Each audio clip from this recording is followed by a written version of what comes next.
지난 이야기.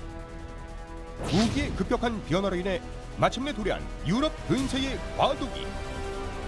그로 인해 전쟁의 판도가 바뀐 근세 유럽. 보헤미아 왕을 누가 될 거냐를 놓고 팽팽한 대결이 벌어져요. 3대 3이네요. 그렇죠. 합스부르크가의 페르난드 2세를 보헤미아 왕으로 덜커덕 밉니다. 그래서 얘가 왕이 돼버리죠. 그래서 왕이 됨과 동시에 신교를 마구 탄압을 합니다. 이렇게 되면 이제 더 이상 참을 수가 없죠. 장외투쟁을 해야죠. 공기가 이건 한 번. 공기가 했어요. 이게 유명한 프라 투척 사건이라고 해서 제목이 투척 사건이. 이제 분노한 진짜요? 신교파의 의원들하고 귀족들이 난입을 해가지고 장관을. 장관 3명을 창밖으로 내던져. 어이구야. 신교 쪽에 보헤미아를 노리던 사람 중에 가장 유력한 사람이 바로 팔츠의 프리드리히 5세입니다. 프리드리. 1620년 11월 8일에 빌라호라에서 전투가 시작됩니다. 이 빌라호라 보통 이제 백산 전투라고 하는데 만스펠트라고 이제 앞으로 계속 나오는 유명한 용병대장의 군대를 삽니다. 전설의 용병대장이죠. 만스펠드가 상을 보니까 이거 안 안 되거든요. 되겠어요. 그래서 왕한테 가서 계약 기간이 만료됐다고 그래요. 월급이 제때 도착을 안 했습니다. 그러면 이건 계약 해지 사유입니다. 이렇게 되는 그래서 거죠. 싹 떠납니다. 떠나요. 유럽 근세 전쟁 그 두 번째 이야기. 그래서 일단은 뭐 용병대는 탈주한 상태고 병력이 이제 굉장히 적어진 상태에서 전투가 이제 벌어지나요? 네, 벌어집니다. 국교 군대가 그야말로 보통 이제 질서 없는 돌격이 아니라 대형을 딱 맞춰서 돌격을 해요.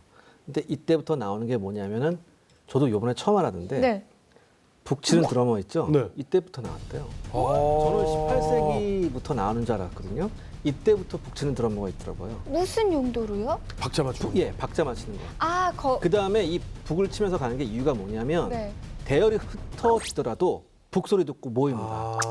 잘 안 보이는 예, 지역에서 이런 역할을 하는 거예요. 그래서 아. 그 테르시오 대형 바깥에 있는 드러머도 있었고 드러머 중에서도 왜 대장이 있어요. 네. 걔는 테르시오 대형 안에 있어요. 안에서 계속해서 이걸 치면서 가는 거예요. 그 소리가 다르겠네요. 예. 그러면 이 소리는 오른쪽에서 나는 목소리고 저 소리는 왼쪽에서 네. 나는 목소리 이게 다 차이가 그렇죠. 있겠네요. 그래서 이러한 그 질서 정연하게 밀고 올라가면서 안 올 줄 알았던 국교 군대가 저렇게 올라오니까 신교 군대들이 당황하기 시작합니다. 우리 이거 지금 싸울 채비가 안 돼 있는데 이런 느낌. 싸울 채비라기보다는 진짜 올라오나?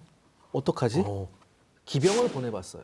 근데 이때 당시에 기병이 그렇게 큰 활약을 못하는 기병이었습니다. 그래서 기병도 흐지부지 됐죠. 총을 쏘면 또 말들이 놀라요. 그러니까 장창 때문에, 그러니까 파이크 장창 때문에 말들이 접근을 못하잖아요. 그러니까 말에 있는 기사들도 피스톨을 가지고 있어요. 네. 그래서 앞에서 장창 앞에서 찔리기 바로 전에 총 쏘고 돌아가는 거예요. 이게 카라콜이라고 하는 전법이에요. 말 타고 앞에서 총 쏘고. 근데 이게 보기에는 정말 멋있어요.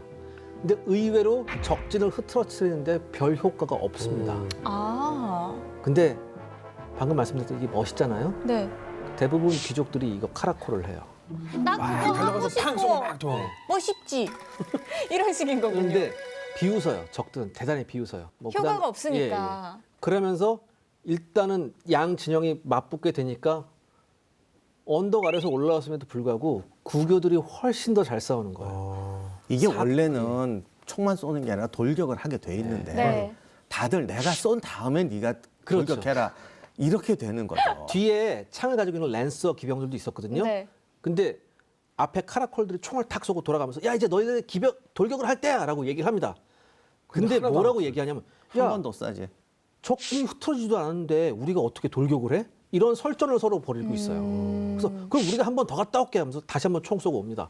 그래도 그대로 있잖아요. 그대로. 그럼 이제 돌격을 해야지. 한 번 더 갔다 와. 뭐 이런 식으로 서로 설전을 하다가 가까워진 거예요. 이건 진짜입니다. 기록에서 그 저 와중에도 봤어요. 계속 밀고 올라오고 있는 계속 거죠. 왔었어요. 이 테르시오가 외곽에 소총병을 두르고 가운데는 창병이 서요. 네. 그리고 창을 이렇게 위로 세워서 빽빽한 밀집 대형을 만들거든요. 이게 사실 소총에는 상당히 뻗혀요. 뭐 총이래 봤자 뭐 이 당시 소총이 뭐 꽤 멀리 나간다고 그러는데 실제 사격 전투에서는 25m 밖에서 맞으면 맞습니다. 뭐 거의 여기에 기록을 보면 20보 밖에서 쏘라고 돼 있어요. 아. 스페인군도 마찬가지로 신교군도 마찬가지로. 네. 그러니까 몇 발 오지도 않아요. 그런데 이게 밀집이다 보니까 대포가 터지면 진짜 골치 아파요. 아 대포를 사용했구나. 그러네요. 이론적으로 한가운데 떨어지면 이거 한 발에 못 살아. 박살나는 거예요. 그렇죠. 당시 대포가 막 수백 문이 아니고 한 20문, 30문, 10문 막 이런데 그럼에도 불구하고 대포의 위력이 상당해요. 진영을 흔들어 놓으니까. 네. 그런데 신교우 군이 방심하다가 진영 배치가 늦었고 아. 틸리가 그걸 알고 미리 상당수를 미리 앞에 접근시켜서 숨겨놨어요. 그러니까 대포가 대형을 깰 준비가 안 돼 있었던 거예요. 이 천천히 이 테르쇼 대형을 만들어서 올라오는 거를 대비만 했다라면 신교가 충분히 대포로 막을 수가 있는 상황이었는데 이 대비가 늦은 네, 거예요. 거기다가 아까 기자님도 지적했지만 신교가 그나마 강한 게 기병이었는데 네. 특히 독일 기병들이 좀 셌다고 하는데 예, 그때는 전부 다 독일 용병 기병이었어요. 그런데 이게 또 연합군이다 보니 할트 아저씨가 불안했던 거예요. 그래서 기병들을 쪼개가지고 보병대를 중간중간에 놔뒀어요. 에헤이. 기병을 보병대를 중간에 놔서 뭐예요? 반란 못 일으키고 도망 못 가게. 아. 기병은 기병 나름의 그 힘이 있는데 그거를 사용하지 않고 쓸데없는 데다가 인력을 그래서 낭비했네요. 나중에 기병들이 돌격하는데 이 기병들이 나름 잘 싸우긴 해요. 네. 기자님 말씀대로 못 깨트리지만 나중에 최후의 돌격 때는 또 효과도 좀 봐요. 근데 기병 병력이 이미 이쪽에 상당히 분산된 상태에서 따로 노는 거죠. 그렇게 되면서 적이 앞으로 훅 밀고 들어오니까 여기서 또 문제가 이제 누가 도망을 가면 안 되는 거예요. 한 번 도망가기 시작하면 이거 또 가나요? 이게 도망은 공포를 퍼뜨리거든요. 그렇죠. 예. 근데 여기 베틀렌 가보르라고 네. 드라큘라의 본산지인 트란실바니아 쪽에서 온 네네.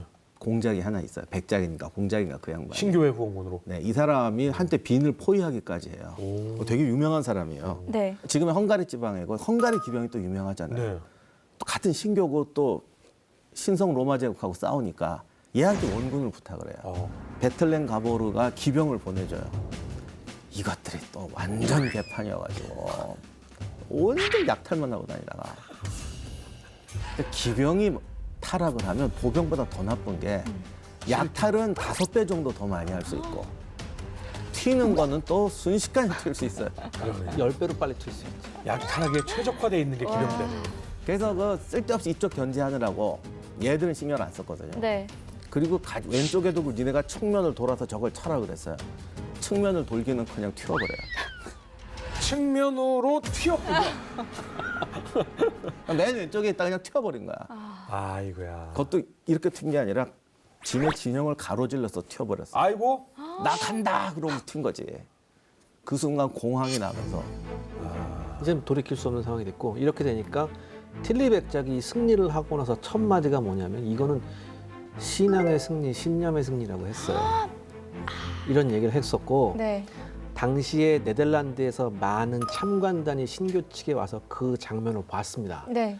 그리고선 본국에 돌아가서 이른바 전술 개혁 같은 걸 할 때 네덜란드 사람들이 약간 무서운 게 대포 큰 거 하지 마십시오. 딱 그래요. 그래서 24파운드부터 뭐 12파운드, 6파운드, 3파운드까지 쭉 대포 딱 깔아놨는데 24파운드, 12파운드는 공성전 할 때 쓰십시오. 야전 나갈 때 무조건 6파운드, 3파운드짜리 가벼운 거 가져나가서 쏘십시오. 이걸로 바꿔요. 진영만 깨트릴 수 있으면 된다. 저는 이거를 조사하면서 이 대목을 딱 봤을 때 소름이 확 돋더라고요. 그러니까 다른 것보다도 저희 토코멘터리 전쟁사는 항상 말씀드리지만 이걸 통해서 누가 잘났다 못났다 뭐 답답해하고 화내고 이게 아니라 그렇게 수용할 수 있는 자세, 그래야 우리가 이 현대에서도 이길 수 있다, 우리가 앞으로 발전할 수 있다는 거를 배워야 된다는 거죠. 예, 맞습니다. 근데 지금 딱 결과는 초반부터도 예상을 했었지만 좀 압승으로 뻔하게 나오는 것 같아요. 그러면 이 부대들은 지금 어떻게 됩니까? 87군대하고 지금 보헤미아 군대하고 그러면 다 뺏겨요? 그냥 박살이 나면서 프리드리히는 브란덴부르크로 도망갔다가 결국은 네덜란드로 망명을 해요. 딱 좋네요, 거기가. 네. 거기서 이제 그 뒤로 좀 복잡한 사정이 있는데 거기서 영국 돈 받으면서 살아요. 주로 거기가 먹고 살게 해줬어요. 고라인. 왜냐하면 부인이 그 저기 그렇죠. 영국 부인이니까. 정통 공주고 네. 그 다음에 찰스 1세의 여동생이죠. 그러니까 정통이에요, 정통. 그러니까 영국 왕실 계승 2순위자예요. 오. 그리고 부인이 상당한 여걸이었어요.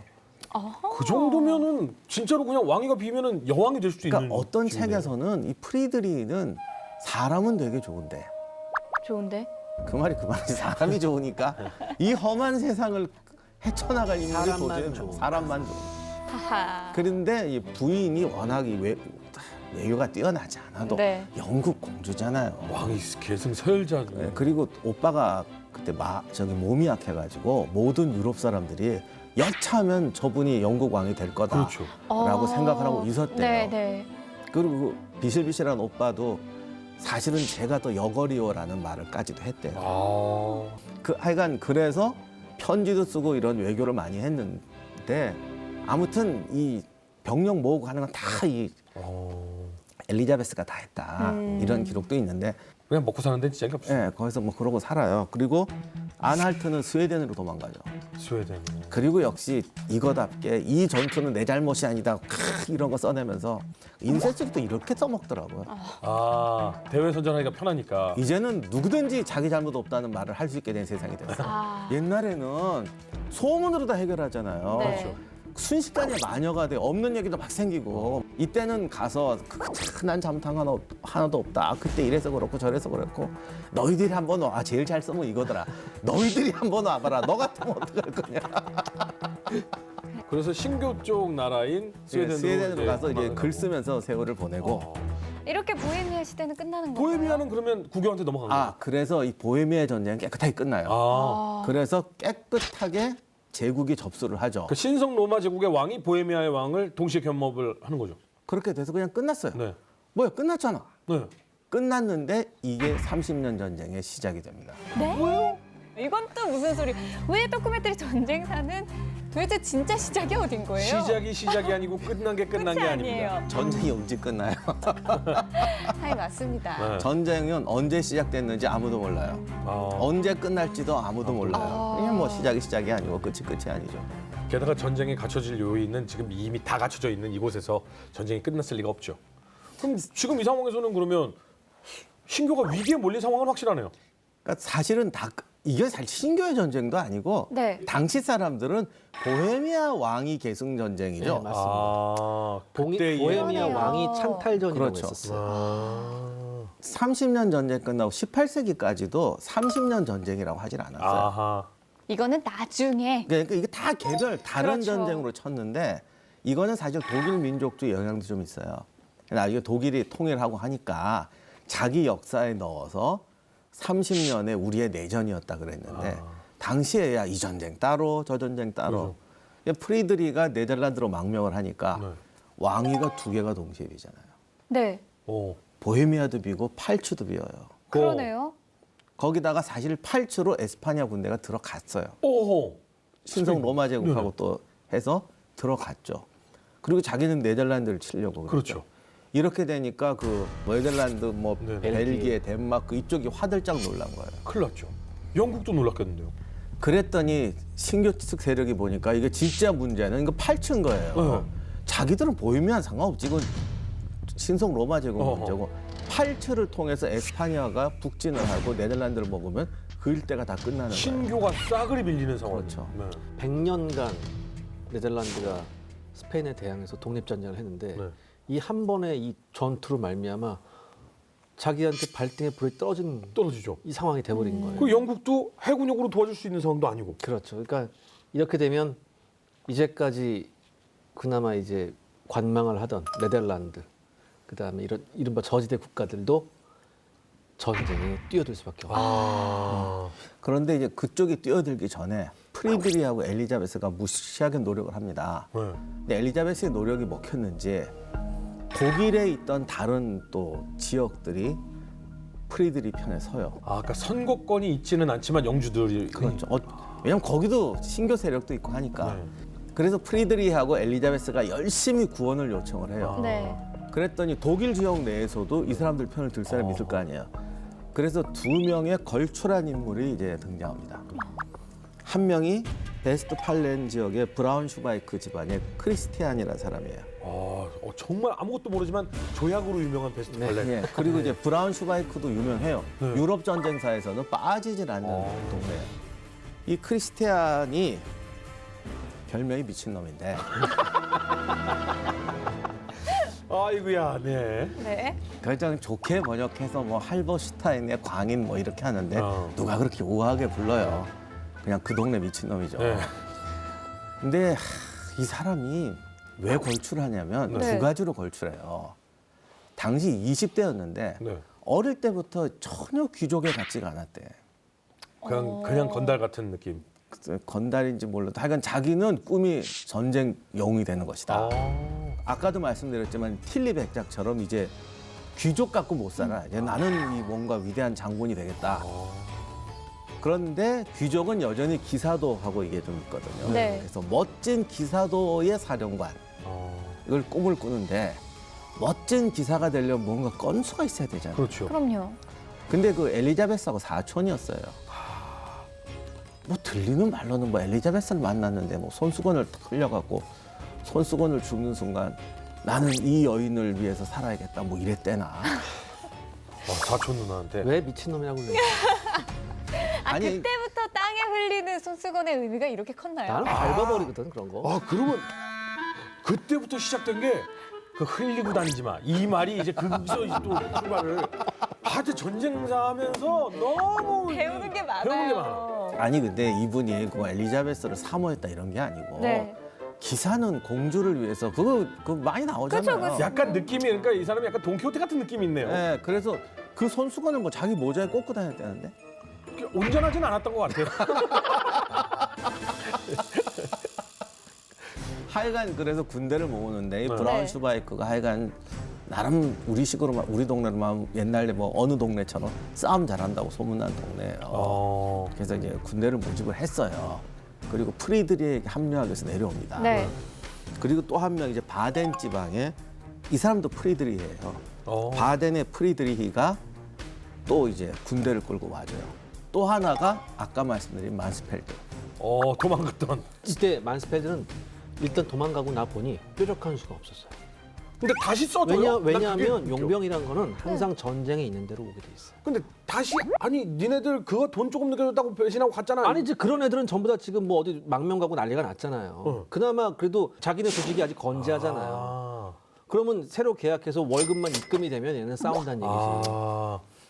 엘리자베스 입장에서는 그것도 굉장히 고마운 전력이 되는 사실 거고. 만스펠드는 제국 쪽에 붙으려고 그랬어요. 예. 여러 번 그래서 타진했어요. 입찰을 막 걸었는데 제국이 필요 없어 우린 이렇게.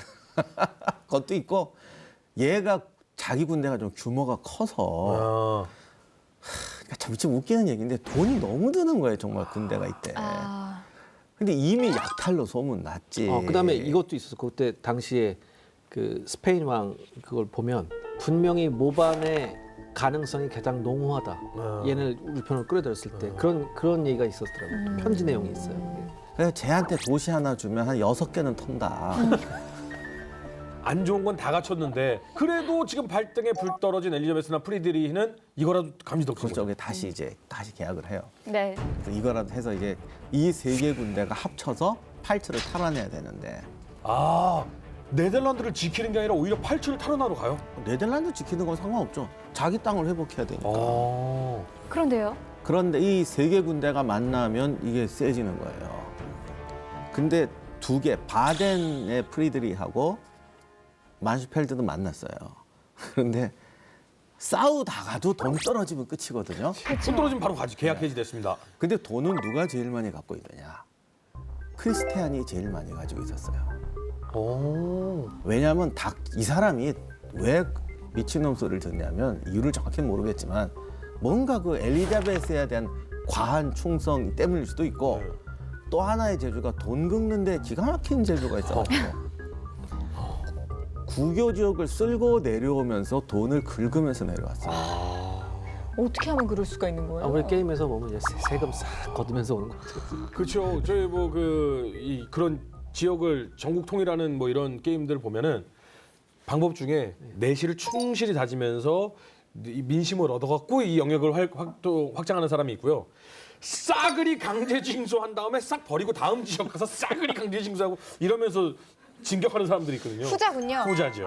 근데 아무튼 이분은 그래도 나름 귀족이라 막 도시 불지르고 막 이러지도 않는데 네. 하여간 엄청나게 싹스러운데요. 네. 근데 또 개인적으로 만났을 때 이게 나름 기사도니까 기사의 품위는 지키려고 되게 노력했다고 하더라고. 그래서 결국 하여간 크리스티안이 아무튼 제일 보석 돈은 그러니까 많고. 돈은 계속 불리면서 오니까 네. 이 두 군데가 쟤를 만나야 그렇죠. 돈도 주고. 그 돈이 생겨야 장기 작전 계획을 세우잖아요. 네. 그래서 둘이 합류하려고. 그러니까 틸리가 이걸 알고 쟤네들이 합류하기 전에 막아야 돼. 그래서 크리스탄이 오기 전에 프리드리 군대를 칩니다. 역시 만스펠드는 튑니다. 여차하면 그냥 마스펠트는 아직 입금 안 됐거든. 이 크리스티안이 와야 입금이 되는데. 야, 안 되겠다. 돈 안 받았어, 안 받았어. 계약 뭐요? 가자. 하여간 뭐 적당히 하고 튀어요. 적당히 싸워. 네. 그리고 이제 바덴의 프리드리히는 1622년 5월 6일에 빈펜이라는 전투에서 이제 싸우게 돼요. 아, 근데 지금 일단 용병은 가버리고 돈 갖고 있는 이 크리스티안 물주는 아직 안 왔고. 이거 결과 또 보이는 거 뻔해. 아니에요? 바덴군이 처음에 이번에도 또 바덴군이 언덕에 있었는데 네. 이제 마차로 이제 바리케이트를 쭉 그다음에 바덴군이 뭘 가지고 있었냐면 대포. 그렇죠. 대포 중에서 박격포를 가지고 있었어요. 네. 박격포면 붕. 예. 근데 고지대에서 박격포를 쏘는 게 대단히 유리해요. 그래서 이 박격포가 이 틸리의 군대를 대단히 많이 괴롭혀요. 정말 많이 괴롭혔는데 틸리가 다시 한번 생각하죠. 우리 하던 대로 하자. 다시 한번 강력한 테르쇼 방송을 형성한 다음에 그대로 또 밀고 올라가. 아까 썼던 그 방법. 그 다음에 이번에는 구교도 측도 그 필드 캐논이라고 해서 야전 대포가 있었어요. 이 야전 대포를 계속해서 맞대응하면서 바리케이트를 격파합니다. 그리고 바리케이트 안에 있었던 박격포대도 격파하게 돼요. 이거 지난번에 그 습득한 20문 그렇죠. 갖고 싸운 거죠. 예, 그러면서 가까워지면 방법이 없잖아요. 방법이 없죠. 게임이 또 끝나버리는 거예요. 그러니까 나름 선방은 했지만 네, 적군요. 그러니까 다시 한번 이 구교 측의 강력한 테르시오 진영이 천하무적이라는 걸 세계에 다시 한번 보여준 거죠. 세상 사람. 근데 이때도 결국에는 수적으로는 이 구교 쪽이 강했지. 훨씬 강했던 그렇죠. 거예요? 바덴군은 약 14,000에서 15,000. 그래도 꽤 그다음에 있었네요. 틸리 쪽은 25,000 정도. 그래도 이게 지형에 유리하고 방어전이라는 걸 보면 이게 소모전으로 갔으면 적당히 무승부로 끝날 수 있는 전투였는데 네. 역시 틸리한테 밀린 거죠. 틸리의 전략이 네, 성공한 그리고 거죠. 이게 전투 지휘가 이 광대한 범위를 지휘하는 게 쉽지 않아요.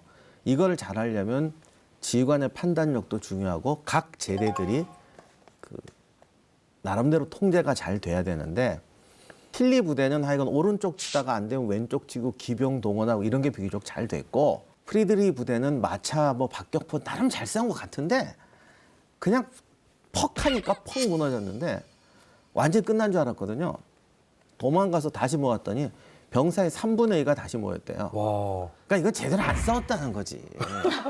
그 바리케이트 무너지자 도망치. 그리고 구교군들은 이미 전투 경험이 풍부하게 그렇죠. 있다라는 거잖아요. 그래서 틸리 백작이 또 참 유명한 게 네. 전투 끝나고 나서의 어떤 연출이랄까 이게 어허. 대단히 탁월합니다. 병사들로 하여금 신앙심을 이끌어내는데 아주 탁월한 재주가 있었어요.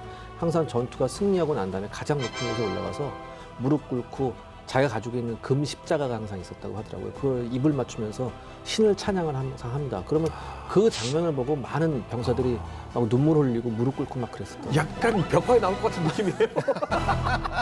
근데 이게 손을 이렇게 뻗어야 되는 거예요. 근데 이러면서. 이런 연출이 필요했을까라는 게 참 의문이에요. 필요하죠. 근데 자기가 해놓고 기자님 저기 그리스 가서 뭐 바위 십자가 서 있었거든요.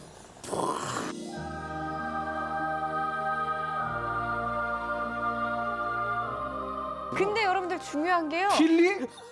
종교가 없는 분입니다.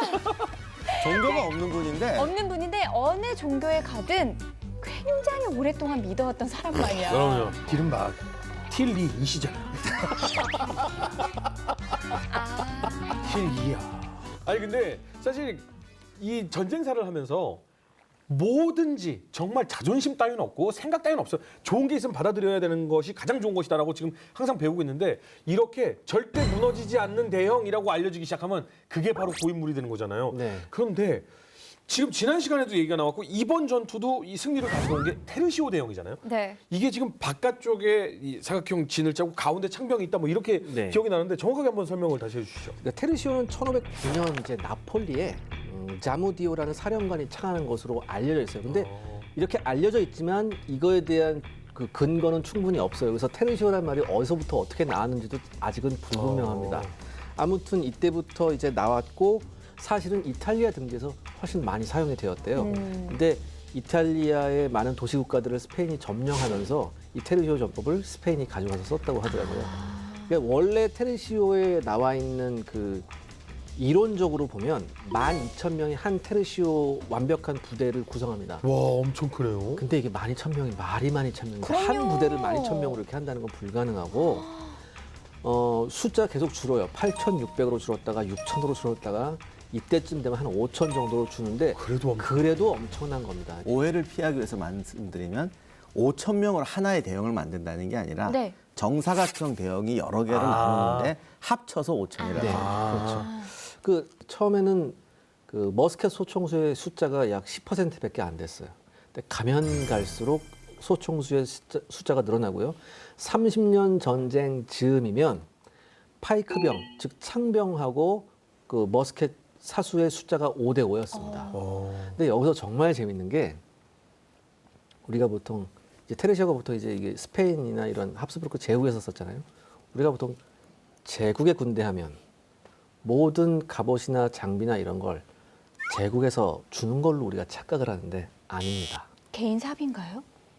맨 처음에 테르시오가 되기 위해서 지원을 할 때 뭐가 있냐면은 조사를 해요. 조사를 해서 필터링을 하는데 이 필터링의 목적이 뭐냐? 무법자나 불황자, 범죄자를 테르시오 내에 안 들여보내기 위해서 이거 필터링을 합니다. 저 이거 놀랬어요. 되게 옛날에도 그런 시스템이 있었다는 거에 대해서. 그다음에 일단은 합격이 되면은 자격증을 주고 그 자격증에 따라서 월급에서 일단은 창값이 제외가 돼요. 창값은 제외가 돼요. 네. 근데 그다음에 갑옷은 사비로 사야 되고요. 근데 테르시오의 구성이 크게 세 종류입니다. 창병, 그다음에 약간 작은 화승총을 쓰는 악개부스병, 그다음에 거치대를 놓고 큰 총을 쓰는 머스켓병 이렇게 세 개인데 창병이 제일 돈이 없는 애들이에요. 자기가 악개부스라는 총을 사올 수 있으면 얘는 바로 악개부스병이 되는 거예요. 그리고 나 우리 집은 좀 사러. 아버지한테 내가 아버지 저 군대 갈래요. 그래 그럼 내가 너한테 머스켓을 주마 해서 머스켓 가져가면 바로 얘는 머스켓병이 되는 거예요. 월급이 2배가 차이가 납니다. 얘들. 근데 그뿐인가 백병전 안해도 되잖아요. 그렇죠. 아니 그러니까 제가 지금 궁금한 게요. 지금 이 어떤 이 내용은 잘 알겠는데 그러면 대형에 창병이 바깥쪽에 있어야 되는 거 아니에요? 아니에요. 창이 길잖아요. 창이 길잖아요. 네. 그래서 머스켓병이 다가오는 적 창병이나 적 머스켓병한테 사격을 하고 네. 창이 닿을거리면 머스켓병은 뒤로 빠져요. 그러니까 창병들이 뒤에 다 제기하고 있는 가운데에서 네. 앞에서 머스켓병들이 기다리고 있다가 창병들이 오면 파파방 쏘고 빠지면 그 뒤에 창병들이 밀고 나가는 거예요. 빠지죠. 그렇게 되죠. 그러니까 이것도 카라콜이라고 그랬는데 카라콜이 달팽이에서 네. 나왔다는 말인데 달팽이가 왜 연한 부위가 달팽이 집으로 쏙 들어가잖아요. 네. 이 연한 부위가 총병이에요. 아, 근데 총병이 대형 한복판에서 총을 못 쏘죠. 그렇죠. 그러니까 나왔다 들어갔다 하는 게 카라콜이에요. 근데 아까 방금 말씀드렸듯이 이제 제일 월급을 못 받는 게 창병. 창병이에요. 네. 근데 창병들의 꿈이 있어요. 뭐냐면 빨리 꿈이 있어요. 빨리 전투에 많이 참가해서 돈을 모아서 머스켓병에 대해 악개부스를 사는 거예요. 그럼 악개부스를 사고 난 다음에 악개부스에서 또 열심히 돈을 해서 모아서? 머스켓병이 되는 거예요. 이게 어느 정도로 이게 그러니까 보통 그렇구나라고 생각할 수 있는데 당시에 참 제가 이번에 조사를 하면서 정말 놀랐던 게 당시에 이게 병사들한테 자존심이나 병사들의 어떤 자존감에 대단한 많은 영향을 미쳤대요. 예를 들어서 제국 군대니까 마을이나 도시를 약탈하진 않을 거잖아요. 그러면 이제 파티장이든 술집이든 들어갑니다. 뭘 갖고 있냐에 따라 이 사람이 파이크병들은 아무것도 안 갖고 다녀요. 너무 길어서 들고 술집에 다니기 딱 힘들어. 술집에 들어가서 앉아 있으면 동네 처녀들이 거들떠도 안 봅니다. 빈몸이야. 그런데 긴 창 놓고 왔나 봐. 악개부스병은 전투가 아니라도 악개부스를 악착같이 들고 다닙니다. 마치 차키 같은데. 그렇지. 테이블 위에 차키 올려놓는 느낌. 아깨부스를 약착같이 술집에 가족 들어가요. 그래서 한쪽 벽면에 아깨부스들만 앉는 데가 있어요. 총을 쫙 세워놓습니다. 마을 처녀들이 글로 다 가요. 어머 오빠 뭐 이러면서. 자 그런데 그래서 기자님 총 모으는 아 거예요? 그런 거. 그래 머스켓인데 머스켓은 더 무겁거든요. 근데 머스켓은 뭐가 있냐면 머스켓은 앞에 거칠 때 거치대가 있어요. 거치대를 들고 머스켓 오는군요. 레스트라고 그거를 지팡이 같이 생겼거든요. 이걸 휠휠 돌. 그거 안 갖고 다녀도 되는데.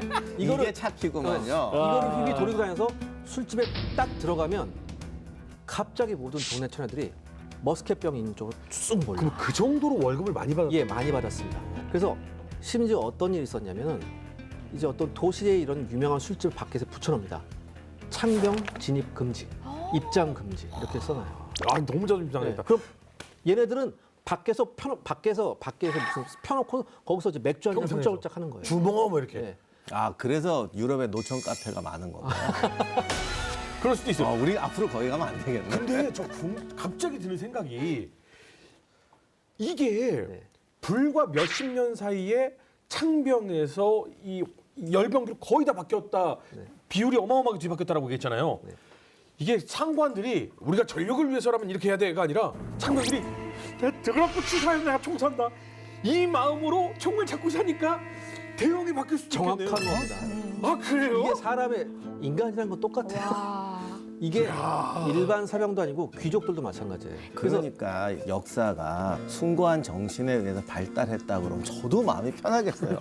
얼마나 우아해요. 그쵸, 그쵸. 그렇죠. 근데 정말 가만히 보면 가장 치졸한 욕망에 의해서 발전해요. 당시에 기록에 보면 뭐라고 나와 있냐면 파이크병 창병들이 먹는 것도 아끼고 술도 잘 안 먹고 그것 때문에 어차피 가봤자 무슨 취급도 잘 못 받고 길바닥에서 못 마셔야 받으니까. 돼요. 병나발 근데 불어야 이게 일반 병사들뿐만 아니라 귀족도 마찬가지예요. 오. 귀족들도 왜 좀 돈 있는 귀족이 있고 돈이 없는 귀족이 네. 있잖아요. 돈 있는 귀족들은 갑옷도 멋지고 다 그래요. 그다음에 저기 말도 좋은 거 타고. 근데 돈 없는 귀족은 그게 안 되고 돈 없는 귀족은 또 제가 아까 말씀드렸듯이 피스톨을 살아야 되는데 피스톨이 비싸지 않습니까? 돈 없는 귀족들은 피스톨을 못 사니까 칼. 와. 그러니까 얘네들 전부 다 이제 경기병밖에 못 해요. 네. 근데 귀부인 파티가 열렸습니다. 탁 참석을 했는데 칼 차고 참석을 하면 귀족 처녀들이나 귀부인들이 거들떠나. 근데 어떤 귀족이 하나 딱 들어오는데 그때부터 총에 다이아몬드 딱 박힌 게 옆에 탁 차고 있어요, 권총을. 그리고 탁 들어와요. 그때부터 어머 오빠하고 가는 거예요. 왜 약간 지금 이거 약간 근데 위험 발언이에요. 잠깐만, 내가 여기서 윤지연 아나운서한테 물어보겠습니다. 네. 여자들은 왜 그래요? 아니죠. 이거 지금 굉장히 잘못된 사고를 가지고 계세요. 그게 중요한 게 아니고 마음이 중요한 거죠. 왜 비웃으세요, 기자님. 선생님? 그러지 마세요. 윤지연 아나운서는요. 네. 머스킷 공장장의 딸이에요. 아, 그렇군요. 머스킷병 마음에 드는 사람이 있으면 머스킷을 주면 돼요. 원래 그렇게 하는 게 아니고. 아빠 하나만 만들어줘. 근데 저는 진짜 이건 너무 신기하고 재미있고 내가 알았던 모든 역사의 상식을 뒤엎는 저도 일이었어요. 이번에 깜짝 놀랐어요. 아. 거기서 가장 파이크병들이 가장 원하는 게 아케부스였기 때문에 그것 때문에 싸운다. 와. 근데 이것도 그냥 후세 약간 이렇게 뭐 해석 아니었을까요? 아닙니다. 이거는 제가 요번에 이거 준비하면서 그 번역한 책들이 있었는데 거기에 테르시오 편에 나온 그리고 내용이에요. 이때부터는 자신들이 기록을 많이 남겼다고 그렇죠. 했잖아요. 그러면 파이크병의 그 속상한 이야기도 혹시 있어요? 그런 거 있었습니다. 왜냐하면 의외로 가장 많이 준 게 파이크병이에요. 근접전을 해요. 예, 그 파이크 그것 때문에 후방에서 치료하는 목사나 신부들이 봤을 때 파이크병만 계속 부상병이 들어오는 거예요. 그래서 이거 어떻게 해야 되지? 이러면은 이 파이크병이 이제 없어서 조만간 파이크병이 없어지겠구나라고 생각했는데 일주일 지나면 어디선가 파이크병이 보충이 되온대요. 왜냐하면 그만큼 먹고 살고 힘든 애들이 어떻게든 그걸 통과해서 파이크병부터 시작할래 이런 애들이 많았다고. 그래서 내가 꼭 머스킷으로 진화할 거야. 네. 파이크병이 이제 나중엔 변하는데 처음에는 이런 식으로 종대 이런 긴 종대로 서요. 네. 나중엔 이게 이렇게 되는데 네. 이렇게 쓰면 왜 중요하냐면 이 뒤에 애들은 싸울 일도 예, 없어요. 안 써요. 그러고 보면은 누가 앞에 쓰고 베테랑들이 뒤에 쓰고 신입들이 앞에 서요. 대부분. 근데 때로는 그 쓸데없는 초보자들이 뒤에 설 때도 있어요. 네. 그러니까 이 종대 대형이라는 건 쉽게 말하면 전투 안 하고 엉성하지만 따라다니면서 훈련을 할 수 있는 그런 좋은 기회죠. 이걸 얇게 횡대로 세우면 예외 없이 전투에 휘말려요.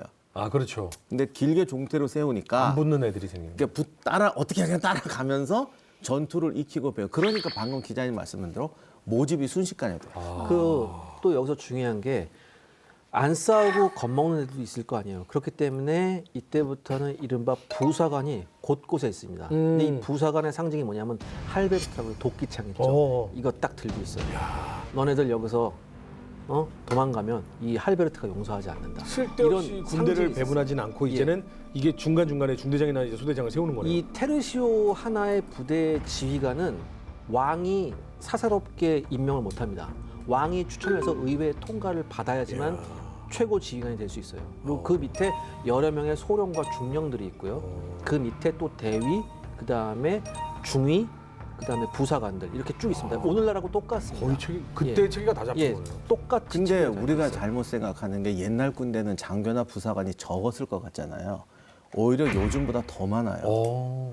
왜냐하면 얘들이 자발적으로 어떻게든 열심히 싸워줘야 되니까 뭔가 건수가 계급하고 월급밖에 없어요. 그래서 왜 영어로 상등, 우리가 왜 상등 뭐 이런 말인데 우리말로 번역하니까 그런데 이게 원래는 다 어떻게든 높여주려고. 그냥 일반 사병, 뭐 힘없어 보이잖아요. 사병 중에 고차이면 상병, 뭐 하사관도 1등 하사관, 2등 하사관 이런 식으로 해서 자꾸 뭔가를 부여해줘요. 그래서 간부 과잉이 돼요. 그렇죠. 그러니까 그때 보면은 이제 최고 지휘관을 뭐라고 보냐면 이제 마에스트로 델 캄포라고 했는데 마에스트로 델 캄포가 너무 많아지는 거예요. 그러니까 이 너무 많은 이 마에스트로 델 캄포가 부대 지휘를 소령이나 중령한테 맡겨버립니다. 그래서 저 전투할 때 저 뒤에 가서 이렇게 누워 있는 경우도 있었어요. 근데 지금 이제 대략적으로 전투가 벌어질 때 이런 식으로 싸웠겠구나라는 거는 조금은 이제 이해가 되는데 구체적으로 붙었던 상황의 그 전략 전술이 좀 궁금하거든요. 그러니까 방금 전에 교수님께서 말씀하셨듯이 이렇게 직사각형 대열로 이렇게 들어갈 때도 있었어요. 직사각형으로 이렇게 근데 요게 들어가요. 그러니까 이 전법을 스페인을 비롯한 국교 측 국가들은 이게 너무 좋으니까 한동안 이 방법으로 너무 재미를 봤으니까 이걸 바꾸지 않는데 스페인군을 많이 상대해본 네덜란드 군이 이 테르시오를 격파할 방법을 찾아내요. 우리가 뭐 군대 단위 중에 대대라는 거 있죠. 바탈리온. 이 바탈리온이 처음 나온 데가 네덜란드예요. 500명에서 600명 정도로 바탈리온을 딱 구성을 해서 운영을 합니다. 그럼 왜 500명에서 600명이냐? 네덜란드가 여러 가지 전술 실험을 해보니까 집단 대형에서 자유롭게 이동이 유연성 있게 변화할 수 있는 군대의 최대 한계치가 500명이다. 이게 정확하게 딱 나옵니다. 그게 지금도 그렇게 네. 해주는 그리고 이게 너무 길면 뒤에 애들이 논다는 거예요. 그래서 이걸 정사각형으로 딱 만들어서 이걸 다이아몬드 대형이라고 불렀어요. 그래서 이 두 개의 대대가 하나가 합치면 이게 일개 여단. 여단이란 말도 처음에 네덜란드에서 먼저 나옵니다. 그래서 이러한 다이아몬드 대형을 일렬로 배치하기도 하고 그 다음에 바둑판식으로 배치하기도 하고 또한 쐐기 모양으로도 아주 유연하게 배치하면서 변화무쌍한 이 대형 앞에 테르시오가 제 힘을 발휘를 못하게 되는 거죠. 그 다음에 또 이 네덜란드군 얘기 자꾸 해서 좀 죄송한데 네. 이 네덜란드군이 파이크병이 갈수록 쓸모가 없어진다는 걸 깨닫고 전부 다 머스킷병을 바꿔요. 근데 스페인군은 왜 아케부스라고 작은 총도 썼잖아요. 네. 네덜란드군은 아케부스는 안 씁니다. 아케부스 안 써. 아케부스 안 쓰고 전부 다 화력이 강력한 머스켓 혹은 이제 머스켓을 깔리버라고도 불렀는데 이거를 쓰고 아케부스를 누구한테 주냐 하면 기병한테 줍니다. 기병이 그야말로 그때부터 드라군이 나오기 시작하는 거예요. 근데 드라군에 대한 명칭은 나라마다 다 다르더라고요. 뭐 어디는 드라군, 어디는 까라베니어, 어디는 또 아케부시어 이렇게 얘기하는데 근데 이렇게 정면전을 할 때는 어느 정도 창병도 필요한 거 아니에요? 창병이 필요하죠. 네덜란드 군 내에서도 창병이 전혀 없었던 건 아니에요. 전혀 없었던 건 아닌데 훨씬 더 유기적으로 집중 일제 사격을 하는 거에 훈련에 초점을 뒀습니다. 그렇기 때문에 단 한 번의 일제 사격에 상당수의 스페인 테르시오가 갈려나가는 경우가 있었어요. 여기에서 네덜란드가 자신감을 갖게 되죠. 그러면 이렇게 한 500~600명으로 구성된 군대가 네. 두 군데, 세 군데 뭐 이런 식으로 배치가 돼서 네. 앞으로 가서 총을 바바방 쏘고 빠지면 이 군대가 앞으로 나가고 이 군대가 앞으로 그런 이런 경우 식으로 많았습니다. 여기서 가장 중요한 게 아까 말씀드렸던 드럼병이에요. 드럼 칠 때 요걸 잘했고 이 드럼병의 가장 중요한 임무가 뭐였냐? 특히 네덜란드 드럼병에 적의 드럼 소리도 알아야 됩니다. 적의 드럼 소리도 알아서 적이 지금 어떤 명령을 내리는구나 이걸 캐치해요. 그럼 암호 해독을 해야 돼요? 예, 얘네가 이걸 정말 잘했어요. 네덜란드 군대가. 이게 그러니까 요 네덜란드 군대의 시스템을 그대로 받아들이는 게 나중에 나올 스웨덴 군대입니다. 그러면 전진할 때는 어떤 박자가 들어갑니까? 몰라요. 이거. 좀 해주세요. 이거. 후진할 때는.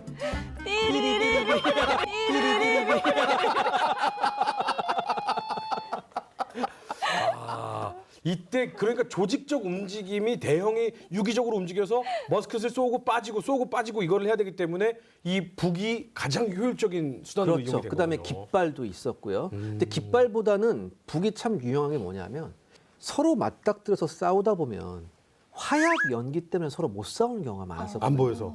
이게 진짜 당시 기록을 찾아보니까 있더라고요. 네. 교수님 말씀이 그대로 있더라고요. 깜짝 놀랐는데 500명 정도 부대할 때 일제 사격을 하면 네. 자기 부대도 절반이 안 보이거나 3분의 2까지도 안 보인대요. 근데 이게 더 골치 아픈 게 장교만 안 보이는 게 아니라 병사도 안 보이잖아요. 네. 그 순간에 공포감이 와요. 그렇죠. 모든 군대는 내 옆에 애가 어떻게 됐는지 모르면 불안해서 못 견뎌요. 그렇죠. 거기다가 지금 백병전이 벌어질 판인데 아무것도 안 보이는 거예요. 함성 소리, 총소리 때문에 아무것도 안 들리거든요. 그러면 이제 마음이 불안해지죠. 이럴 때 작은 사건만 터져도 붕괴가 돼요. 의외로 이제 보통 이제 우리가 유럽 군대 하면은 지휘관들이 대부분 귀족이잖아요. 근데 스코틀랜드나 잉글랜드에서 파견된 이 용병들 보면 오피서 그룹이라고 해서 장교단이 와요. 네. 근데 얘네들이 귀족이 아니고 전문 장교 프로페셔널들이에요. 이 사람들이 이제 용병으로 참가해서 싸우는데 이 사람들이 남긴 기록이 있습니다. 한 번은 접근해서 일제 사격을 서로 주고받았는데 네 발자국 앞에도 안 보이더라. 네 발자국도 앞으로도 안 보여서 어떻게 하지 하고 있는데 찔렸다. 갑자기 적병들이 앞에 나와서 다시 한번 일제 사격을 하더라. 이런 경우가 많았었어요. 그러니까 그게 조직적으로 훈련이 잘 된 그룹은 안 보이더라도 북소리를 듣고 움직여서 빠지고 들어가고가 된다는 거잖아요. 그렇죠. 그렇기 때문에 당시의 지휘관들은 그 자기가 싸워야 되는 그 필드, 이 전장의 지형이 어떻게 된다는 것도 정확하게 파악을 해야 됩니다. 더욱 놀라운 게 뭐였냐면 이거는 뭐 구교 측이고 신교 측이고 상관없이 모두한테 공통된 건데 최고 지휘관이 예하 부대한테 명령을 내릴 때 우리나라 사격 보면 어떻게 내립니까? 뭐 좌구는 어디로 가고 우구는 어디로 가라. 뭐 어디로 가서 어떻게 하라. 예 하고 탁 하잖아요. 이때 기록이 뭐냐면은 종군 스케쳐가 있습니다. 이 종군 스케쳐가 군대 대형을 그려서 어디로 이동하고 이거를 그림으로 줘서 이걸 복사해서 나눠줍니다. 그럼 예하 부대 그 일선 지휘관이 그걸 보고 다시 최말단 부대까지 이게 전달이 돼서 우리 부대가 언제 어디로 어떻게 가는 거야 이걸 그림을 통해서 인지를 하고 가요. 이게 훨씬 효율적이라고 하더라고요. 그러니까 옛날에 초창기 연구할 때는 테르시오가 이렇게 빽빽하게 서 있는 사각대형이니까 그냥 밀어붙이고 시키는 대로 해 뭐 이랬다고 생각을 했어요. 그런데 사각대형도 그래. 이게 기본 표준형이지 지형이나 상황에 따라 대형 조정하거나 움직여야 되거든요. 그런데 현대 조직에서도 소위 상명하복이 위에서 시키는 대로 하면은 현장에서 안 맞잖아요. 그럴 때 뭐 내 책임이야? 내 책임 아니야? 그러고 무조건 시키는 대로만 하면 이게 조직의 경직성이 일어나요. 그렇다고 네가 알아서 해 그러면 개판이 돼요. 그래서 지금도 모든 조직에서 제일 고민하는 게 그 바운더리를 정해주는 거. 임무 한계와 영역을 정해주는 게 모든 조직의 가장 애로사항이거든요. 이게 잘하는 조직이 잘 되는 조직이거든요. 기자님 말씀하신 게 뭐냐. 그냥 그림으로 줘서 이해시킨다 수준이 아니고 자기 바운더리를 정해주는 거예요. 네 테르시오는 오늘 작전에서 요 범주다. 요쪽 지역에서.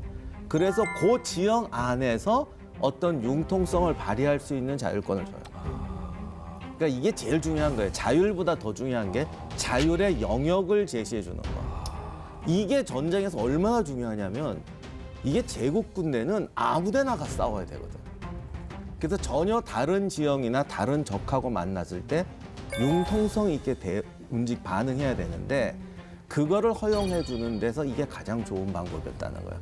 바운더리를 정해준다. 그리고 이거를 끊임없이 암기시키고 병사들도 만약 무슨 일이 생겨도 자기 바운더리 안에서 움직여서 재집결하거나 이렇게 하기 때문에 자기 원위치를 기억해 놓고 바운더리를 기억하는 게 굉장히 중요했어요.